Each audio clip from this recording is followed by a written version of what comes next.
Tyler Sullivan. Tyler, tough loss, as I mentioned, for the Chiefs Monday night in Jacksonville. But once again, they are back in prime time with a chance to take down the NFC's Super Bowl favorite. So where do they need to improve since that loss just earlier this week?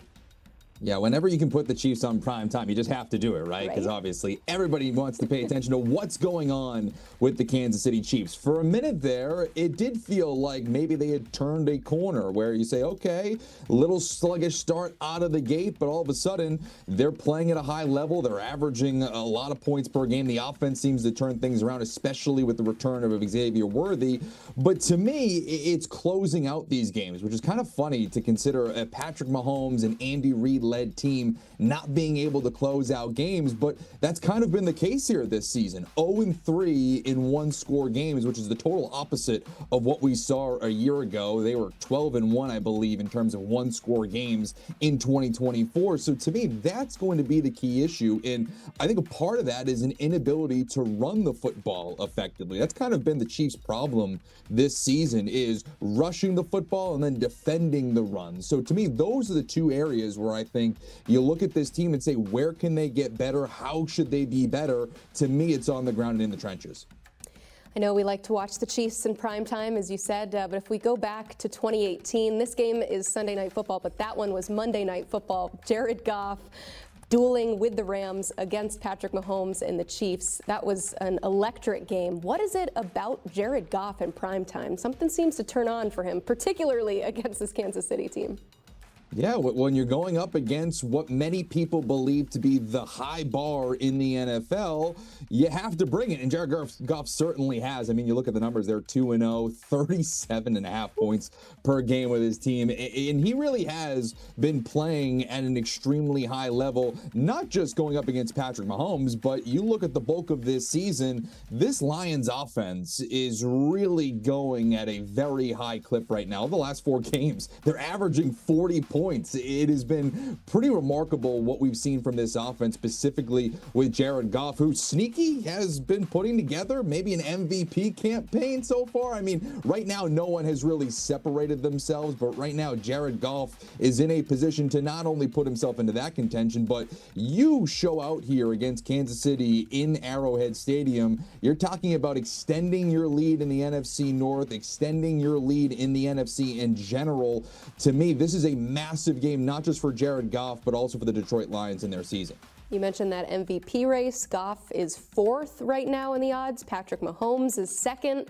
But where do you put Goff's chances to actually take home the award? I know you kind of threw it out there, but could this happen? I think it could, because again, like I said, no one's really separated themselves. Yes, Josh Allen, you could see there, plus 135 is an overwhelming favorite, but they are coming off a loss to the New England Patriots in prime time. You never know. Voter fatigue could set in after winning it a year ago. I feel like voters put a high bar on a back-to-back NFL MVP.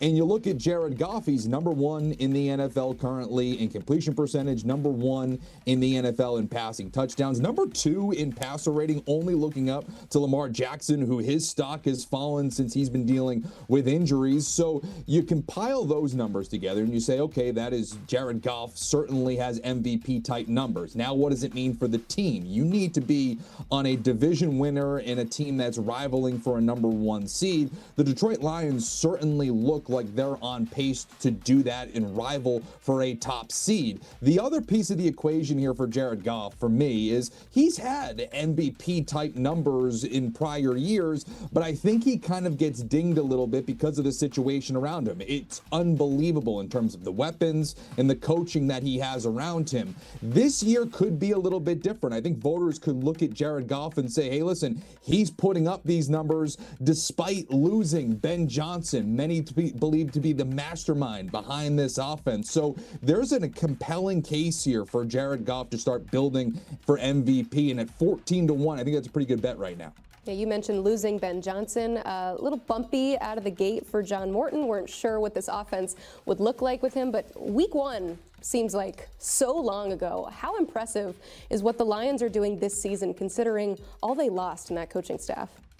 Yeah, and it's a commitment to the players too. I mean, yes, they did lose Ben Johnson, who again, a lot of people put a lot of stake in terms of being the straw that stirs the drink. But you see here, the guys that they have on this offensive skill positions, it's just unbelievable, especially in that backfield with David Montgomery and Jahmyr Gibbs, the number one kind of Sonic and Knuckles pairing that we've seen in the NFL. And the numbers don't lie. 4-0 is the big one, but 4-0 40 is the big one for me. Over the last month, you're averaging 40 points. You're not going to lose a lot of football games, especially when you have Aiden Hutchinson on the other side attacking quarterbacks. So to me, this team right now, and again, we're talking in the first couple of days of October, first couple of weeks of October, but if they continue this play, there's no reason to deny them a division winner, a number one seed, and they will legitimately be a bona fide Super Bowl threat if they keep this up. Yeah, based on the way that you have been talking about the Lions, mentioning MVP, Super Bowl, 1 seed, I think I know where you're going with this pick, but I still have to ask, who wins this game Sunday night?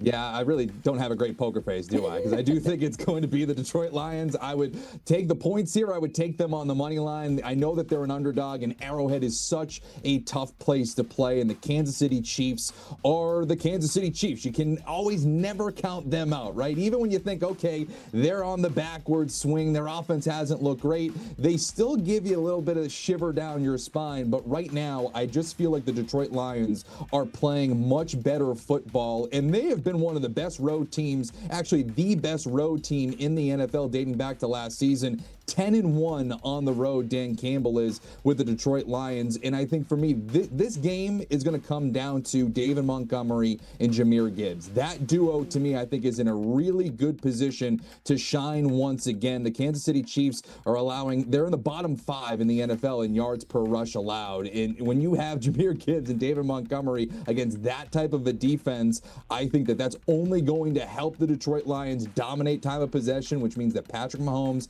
and Travis Kelce are on the sideline, and that should help them pull off a road win here. So if you are correct, and we have no reason to doubt you, Tyler, that means that the Chiefs would drop to 2-4 on the season. So if you look at their schedule ahead here, where do the wins come, and where does that panic set in? Yeah, I think the panic is gonna set in right after this game because, again, when you're looking at a possible 2-4 record with teams like the Washington Commanders on Monday Night Football, the Buffalo Bills in Buffalo in Week 9, 2 over the next 3 weeks, that's going to be a little concerning, especially when they get into that Week 10 bye. You really kind of have to reevaluate. They should be able to beat the Raiders in Week 7, so that losing streak won't continue, I don't believe. But to me, the Kansas City Chiefs remind me so much of the prior New England Patriots, where we've had these same conversations, right? It looks a little clunky out of the gate. You think that, okay, they're past their prime, and then somehow they put it all together, and at the end of the season, they make it into the playoffs, and then you say, oh my goodness, Patrick Mahomes and Andy Reid are in the playoffs. So I think the X factor for the Kansas City Chiefs over the second half of this season is going to be what this offense looks like once Rashee Rice gets back from his suspension, which is right after this game. He's eligible to come back after Week 6. And to me, that is going to be a massive, massive swing in the overall playoff picture in the AFC. Because if Rashee Rice is who he was when he was on the field for the Chiefs prior to the suspension, prior to the injury that he dealt with last year, you're talking about a prolific number 1 wide receiver. And if you get that back with Patrick Mahomes, then it makes life a lot easier for everybody else. Xavier Worthy can really turn into a deep threat. Travis Kelce, kind of a complementary player at this point of his career. You should be able to run the ball more effectively. And if the Kansas City Chiefs end up playing more with a lead, that's going to help the defensive side of the ball as well. So it's not all doom and gloom for the Kansas City Chiefs. Wins should be on the horizon, but Rashee Rice is the X factor here. Counting out the Chiefs is a fool's errand, so we won't do it, Tyler. For the Raiders this season. And more from Shefty. Chiefs wide receiver Xavier Worthy has no injury designation for Sunday night's game against the Lions. That's also an and is good to go after missing yesterday's practice with shoulder and ankle injuries. I love it when we, read the news and we get the reaction over there. Okay, what? Non-verbal or verbal communication. Exactly. It's going to be an awesome game. Yeah. All right, Sunday night. What's the key to this one? Well, if Detroit is going to line up and be who they are defensively, at least philosophically, playing man coverage, even though Terry and Arnold out, and DJ Reed is out, you got to go after them if you're Kansas City. I have been somebody who's like, Kansas City, get under center and run the football. But if Detroit's going to line up and play man as much as they have this year, you got to go kill it. You got to kill it with your quick game. You got to kill it with your on-the-move screens to your playmakers out in space. You got to make sure that Patrick is aware to use his legs. That was a huge part of the game the other night against Jacksonville. And then you got to make sure that those guys are running away from coverage. I don't think that Kansas City is going to change their stripes, nor do I think Detroit will, even with those injuries. That should be an advantage Kansas City at home. I mean, you got to get this into the deep waters, too, right? You go back to week 1 against the Packers. Detroit has been absolutely destroying teams. And you have to attack Amik Robinson. How does he hold up on the outside? Rock Ya-Sin, how does he hold up on the outside as well? But if you're the Kansas City Chiefs, man, you have to go win this football game. Matt Nagy, let's be creative. Let's use some of those rub routes, the catch and runs that we've seen often from guys like Xavier Worthy. This is a game where you leave nothing in the holster if you're the Kansas City Chiefs. And defensively, how do you come up with the play and also make them one-dimensional? We haven't seen that run game be as dominant for Detroit as we normally do. How does Steve Spagnuolo come up with the plan to create where they know they can get the rush to quarterback and that Jared Goff will be a willing passer? I think Xavier Worthy being back for this game and being healthy is actually a sneaky big deal because of the opponent. You really saw last year down the stretch, second half of the season, he became such a weapon for them against man coverage, particularly on those like quick outbreaking routes. But also Andy Reid is so fantastic at creating picks and rubs. You talked about it, bunches. He'll motion guys and challenge them to communicate in man coverage and create traffic over the middle of the field. And Worthy, to me, is one of the players. He's got that true elite run after catch speed to take advantage of that. But if they don't play a ton of man coverage and maybe they change things up because of all the injuries in the secondary, I think they just have to make them communicate on the back end out of zone.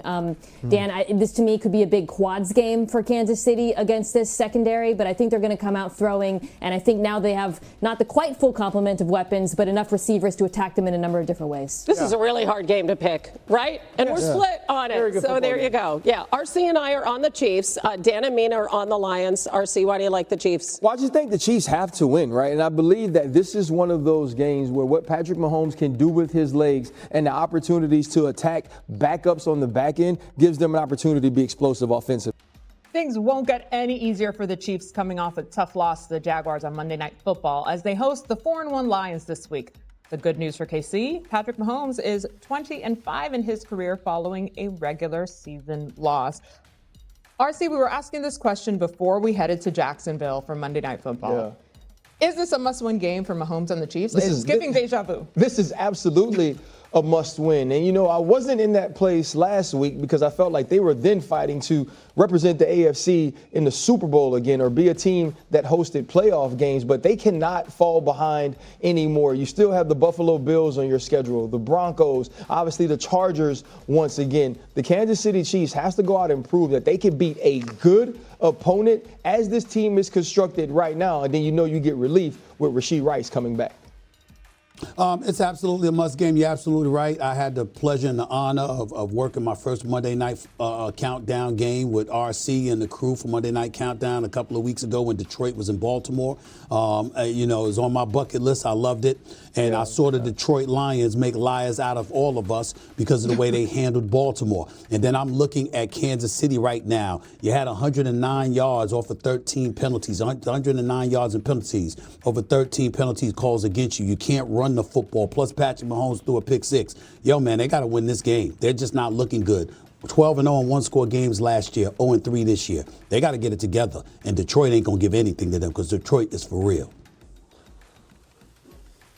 The worst analogy in all of sports is saying that this is a must-win. Ryan Clark, you know this better than anybody, where every week is a must-win. That's for true, Kansas David. City, it's like, hey, turn up or get turned out.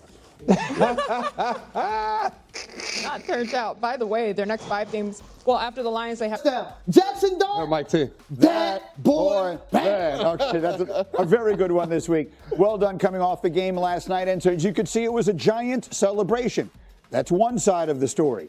The Kansas City Chiefs are about to catch the biggest break of their season, and most people don't even realize it yet. While everyone's hyping up the Detroit Lions as this unstoppable force heading into Sunday Night Football, there's a massive story developing that could completely flip this game on its head. The Lions are dealing with an injury crisis in their secondary that's so severe it might just hand the Chiefs the perfect opportunity to get back on track after that brutal Jacksonville loss. We're talking about multiple starters questionable, backup corners getting significant snaps, and a defense that's about to face Patrick Mahomes with one arm tied behind their back. This isn't just another primetime matchup. This is the game that could define whether the Chiefs' season spirals into chaos or gets rescued by the most unexpected advantage they've had all year. Look, before we dive deep into this absolute goldmine of information, I need you guys to do something for me. Stop everything you're doing and write in the comments where you're watching this from and how many years you've been part of Chiefs Kingdom. This isn't just me being curious. There's a very specific reason behind this. I bet 90% of Chiefs fans still haven't realized the real magnitude of what's happening with the Lions injury situation and how this sets up perfectly for Kansas City. Seriously, most people are only seeing the surface, so if you're a part of that 10% who really understand football strategy, prove it to me by writing your city and explaining which matchup advantage you think is most critical for the Chiefs to exploit on Sunday night. Let's start with the elephant in the room, and honestly, this is where Chiefs fans should be getting really excited. The Detroit Lions are absolutely devastated in their secondary right now, and I'm not talking about minor bumps and bruises. Safety Brian Branch hurt his ankle in the third quarter against the Bengals last week and is listed as questionable. His running mate Kirby Joseph, the ball hawk himself, who had 9 picks last year and already has 3 this season leading the team, he's also questionable with a knee injury. Now here's the thing about Joseph, he didn't practice much last week either and still ended up playing almost every single snap, so there's a decent chance he guts it out again. But even if both these guys play, they're not going to be 100% healthy. But wait, it gets even better for Kansas City. Cornerback Terrion Arnold is completely ruled out with a shoulder injury. They literally had to sign some guy named Trey Flowers last week who was just running around playing snaps for them because they're so thin at corner. And then Avonte Maddox, one of their nickelbacks, he's dealing with a hamstring injury and is questionable too.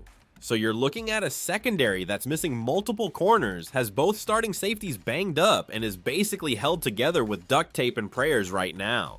On the defensive line front, they almost got their defensive tackle Aleem McNeil back. This dude tore his ACL in December last year and was second on the team in pressures by season's end, so getting him back would have been huge. Well, he's not quite ready to play either and has already been ruled out. That's a little sigh of relief for the Chiefs offensive line that's actually been playing pretty damn well. Now don't get me wrong, you still have Aiden Hutchinson out there, and this man is an absolute game wrecker, one of the best pass rushers the Chiefs are going to face all season long, but your offensive line has been a bright spot this year. Kingsley Suamataia is getting better every single week. Same with Josh Simmons. Creed Humphrey and Trey Smith are holding it down, and Jawan Taylor, when he's not getting flagged, is an above-average pass protector. Over the last 2 weeks, he hasn't been flagged at all. Technically got 1 for illegal formation, but that should have been on Tyquan Thornton. Now compare that to the Chiefs injury report, and it's literally night and day. Every single player on the Chiefs injury report was a full go on Friday and has no game designation. Nobody's questionable. Xavier Worthy didn't practice on Wednesday with the ankle, but Andy Reid said today he was a full go at practice and he's good to go. Omar Norman Lott, the rookie defensive tackle who didn't play last week. If he can suit up this week, that's going to help the defensive line, no doubt about it. Christian Fulton might be playing in this game too, and honestly, I don't even care if it's Fulton or Noel Williams at this point. You just have to get Trent McDuffie into the slot. This is absolutely critical because you cannot have Chamari Connor trying to cover Amon-Ra St. Brown one-on-one in the slot. That's a disaster waiting to happen. Thinking about this matchup, I honestly believe the Chiefs have to take advantage of this banged up secondary because opportunities like this don't come around often. Get Xavier Worthy going deep, let Tyquan Thornton take some shots downfield, and if they're playing more zone because of the lack of depth in the cornerback room, Mahomes needs to pick them apart. You've got to put up at least 30 points in this game because the Lions offense is too good on the other side. I really think that because the secondary is so depleted, 33 to 35 points is actually achievable incredible for Kansas City, connecting that defensive vulnerability to what the Lions can actually do on offense. Let me tell you something, this Detroit offense is an absolute buzzsaw, and there's no way to sugarcoat it. The Lions are averaging over 35 points per game right now. They're 4-1, lost week 1 against the Packers, and have since rattled off 4 straight wins while putting up video game numbers. Jared Goff leads the entire NFL with 12 touchdown passes and has the highest completion percentage in the league. This is not the same Goff who struggled in LA. This dude is picking defenses apart week after week. Let's talk about the weapons he's working with, because this is where it gets scary.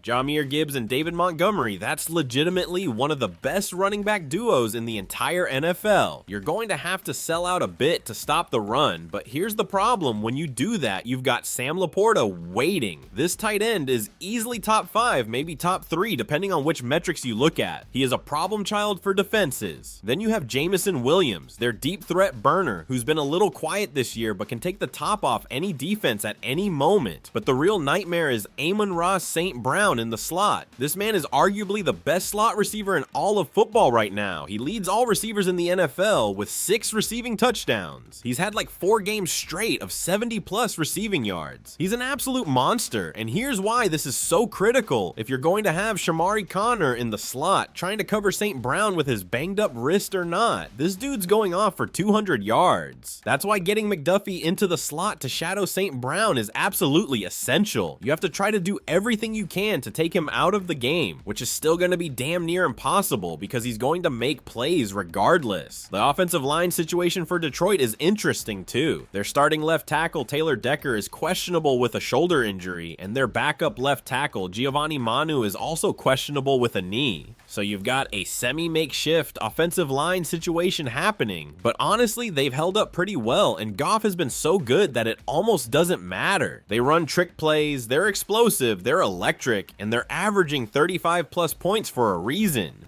Even without their OC Ben Johnson, who moved on to become the head coach of the Bears, they still look exactly the same. My honest take on this is that the Chiefs' defense is going to have their backs completely up against the wall. You're just going to have to hope you can force a punt here or there and pray you can get a takeaway, though Goff only has 2 interceptions on the year, so they don't turn the ball over much. Meanwhile, their defense has the 3rd most takeaways in the NFL. I truly believe the key is not allowing them to put up 40 points, and if Chris Jones, Mike Dana, George Karlaftis, and Charles Omenihu can take advantage of that banged up offensive line at the left tackle spot, maybe you have a chance. Flipping to the other side of the ball, the Chiefs' defense has some glaring issues that need to be addressed immediately, and honestly, this has been frustrating to watch unfold. Let's start with the run defense, because it's been absolutely terrible. Kansas City is giving up 123.4 rushing yards per game, which is the 10th worst in the entire NFL. That's unacceptable for a team with championship aspirations. You can't let teams run all over you and expect to win big games in January. The defensive line situation is messy as hell right now. Chris Jones played 83% of the snaps against Jacksonville. That's way too high for a Week 5 game for a 31-year-old defensive tackle, and it showed on that game-winning play when he just stood there watching Trevor Lawrence jog into the end zone after falling twice. Jones took accountability this week, saying he thought Lawrence was down and it was a learning lesson, but come on man, you gotta play to the whistle. Now Chris Jones is not washed. He's not lazy on every snap like some of the overreactions have said. He's still a very quality defensive tackle,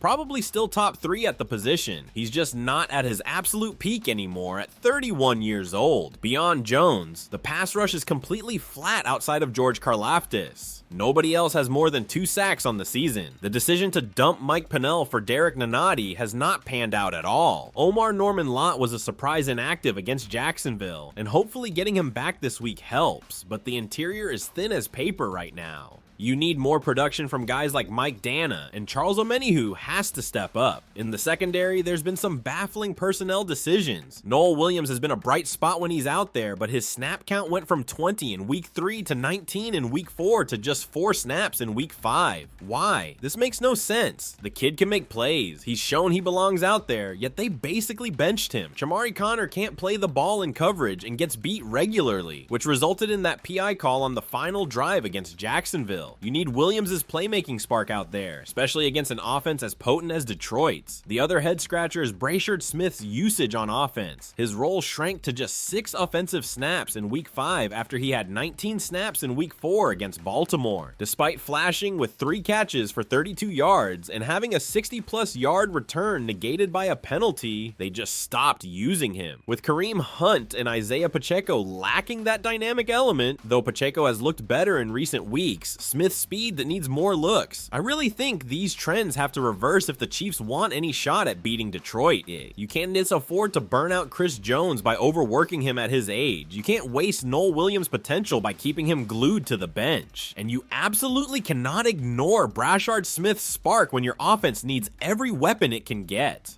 The mismanagement of these key players, despite their proven impact, is genuinely concerning to me, and Sunday night is the perfect chance to fix these glaring issues. While the Chiefs are sitting still doing nothing, their division rivals are making aggressive moves, and honestly, it's starting to get a little concerning. The Los Angeles Chargers just traded for Ravens pass rusher Yannick Ngakoue to juice up their defense. Now, Ngakoue had a career-high 10 sacks and 23 quarterback hits last year, and while he hasn't quite hit his stride in 2025 with only 10 tackles and 5 quarterback hits, he's still a major upgrade for LA, especially with Khalil Mack banged up. Meanwhile, the Chiefs' pass rush outside of George Karlaftis is completely stagnant. Nobody else is generating consistent pressure, and that's a massive problem. Veteran Yannick Ngakoue himself recently posted a quote saying he's ready to rush, showing he's available and ready for a team to pick him up. This could be a golden opportunity for Kansas City. Ngakoue had 14 tackles and 1.5 sacks in 11 games last year, split between the Patriots and Ravens.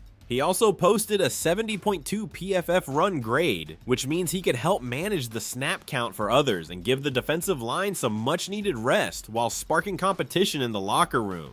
The AFC West is truly up for grabs right now. The Chargers started 3-0, including a win over the Chiefs, but they've dropped their last 2 games and are clearly trying to stay in the race. They haven't won the division since 2009, so they're hungry. The Chargers are restocking their defensive line right in front of our eyes, actively trying to chase the division, and Kansas City is just sitting on the market watching it all happen, with the Chiefs giving up 123.4 rushing yards per game, which is 10th worst in the NFL. Adding Ngakaue's run-stopping ability could wake up this defensive line and fix a glaring weakness. The Chargers' addition of Ngakoue makes LA's edge rush scarier, Kansas City's lack of sacks, their questionable effort from certain players, and their leaky run defense could all benefit from a veteran presence like Ngakoue. The Chargers are restocking their line, trying to win the division for the first time since 2009, and here we are just sitting still. In my opinion, the Chiefs cannot afford to sit on their hands much longer, especially if they drop this game to Detroit. If you can't get to Jared Goff and you fall to 2-4, the panic button needs to be pressed immediately. Ngakoue could be that low-cost edge rusher who sparks some juice in a room that desperately needs more production. The window to make moves is closing fast. Transitioning to another problem that nobody wants to talk about but absolutely has to be addressed. Harrison Butker has been shaky as hell this season, and it's starting to raise serious eyebrows around Chiefs Kingdom. When you have the experience and the payroll of someone like Butker, you expect clutch performance in critical moments. Instead, we're getting inconsistency that's literally costing the team games. In Week 5 against the Jaguars, Butker made his most crucial mistake of the season. He kicked the ball out of bounds on a kickoff, which gifted Jacksonville the ball at their own 40-yard line. They went right down the field and scored the game-winning touchdown. That single special teams blunder directly led to a loss. But it's not just that one play. Butker has missed 3 field goals and 2 extra points this season, including a 58-yarder, which sure, it's no chip shot, but he's hit those before. And how many points did the team lose by? 3 points. He's 4 for 7 from 40+ yards this year and 5 for 10 from 50+ since last season. That's a far cry from his usual money in the bank vibe that made him one of the most reliable kickers in the league. The problem is Matthew Wright, who's been with Kansas City 3 times and went 8 for 9 on field goals last year, including the 31-yarder to clinch the AFC West against the Chargers. He's no longer an option. Tennessee signed Wright to their practice squad after he went 4 for 4 with them last season. season. The Titans starter, Joey Sly, is 13 for 17 on field goals and missed one PAT, so Wright is being used as that competition piece to keep Sly honest. Andy Reid isn't sweating it though. He's comparing Butker to a golfer working through a slump, saying, quote, "Sometimes you're hitting it good, sometimes it's off, but you work through it."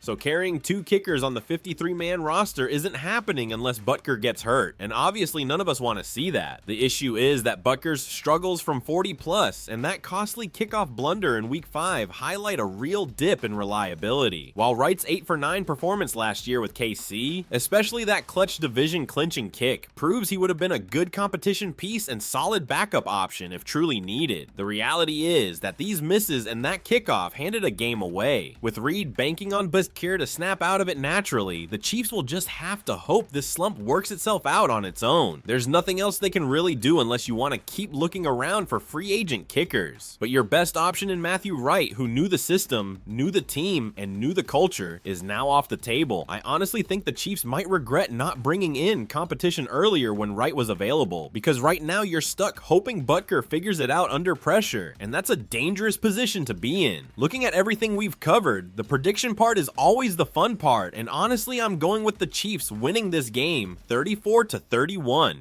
I know a lot of analysts are picking the Lions, and sure, there's definitely reason to favor Detroit, but here's the thing, this is essentially a playoff game for Kansas City because you absolutely cannot fall to 2-4. Now, I'll speak out of both sides of my mouth here because if they do go to 2-4, you get Rashee Rice back and the schedule gets a little bit easier, so it's not impossible to recover, but each game gets dramatically more difficult and more important from here. If you win this game and you're 3-3 with the return of Rashee Rice, next week, it's going to look a whole lot better heading into the easier part of the schedule. I think you're going to have a very passionate, borderline desperate Patrick Mahomes leading an offense that's going to be firing on all cylinders. The defense will try to make some plays and slow down that high-powered Detroit offense enough to stay in the game. And you can't forget the home field advantage. That Arrowhead crowd is going to be absolutely electric and will play a role. Jared Goff is a savvy veteran who's not going to be phased to a huge degree even though he's on the road. He actually has a very good road record. But I'm banking on the Chiefs finding a way. The offense is looking absolutely incredible aside from that pick 6. The running back room is starting to come to life a bit. Kelsey is looking good, and there are just so many options out there with Worthy and Thornton flying around. I'm going Chiefs 34, Lions 31. Maybe I'm sipping on some hopium, I don't really know. But I genuinely believe Kansas City finds a way to exploit that decimated secondary and squeaks out a victory in front of their home crowd when they absolutely have to have it.